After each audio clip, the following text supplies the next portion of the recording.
Perjalanan kita dimulai pada abad ke-7, pada masa kekhalifahan Bani Umayyah. Berkuasa setelah wafatnya Nabi Muhammad, Bani Umayyah mendirikan kerajaan terbesar di dunia yang pernah ada hingga saat itu. Warisan mereka, perpaduan budaya yang kaya antara tradisi Arab, Persia, dan Yunani. Selanjutnya, kita melakukan perjalanan ke timur menuju kekhalifahan Abbasiyah, yang mulai berkuasa pada abad ke-8. Dikenal sebagai zaman keemasan Islam, dinasti Abbasiyah mendorong pertumbuhan intelektual dan kecanggihan budaya, menjadi mercusuar pengetahuan yang menerangi dunia. Seiring berjalannya waktu, kita mendapati diri kita berada di kekhalifahan Fatimiyah, sebuah kekuatan besar di abad ke-10. Dinasti Fatimiyah, yang memerintah dari Afrika Utara hingga Asia Barat, terkenal karena toleransi mereka, yang memungkinkan beragam etnis dan agama hidup berdampingan di dalam wilayah mereka. Perjalanan kita kemudian membawa kita ke Kekaisaran Almoravid abad ke-11.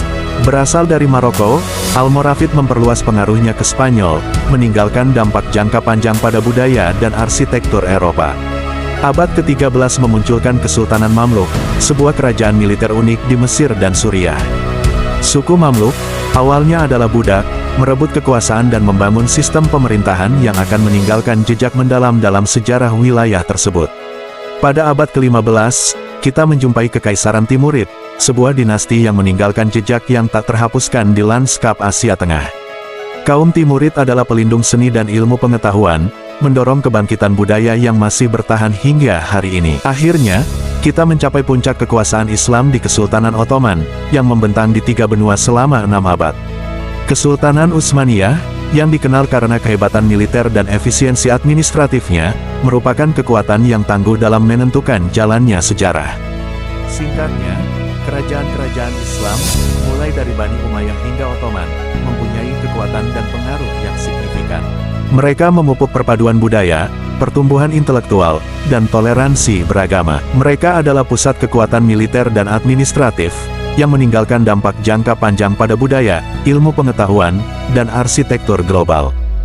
Namun, sejarah bukanlah narasi yang statis. Ini adalah permadani rumit yang ditenun dari rangkaian peristiwa, budaya, dan peradaban yang tak terhitung jumlahnya. Pengaruh kerajaan-kerajaan Islam hanyalah satu bagian dari jalinan rumit ini, sebuah bagian yang terus membentuk sejarah dunia kita. Jadi, saat kita menelusuri catatan sejarah, kita harus selalu ingat bahwa setiap kerajaan, setiap peradaban, mempunyai kisah uniknya masing-masing.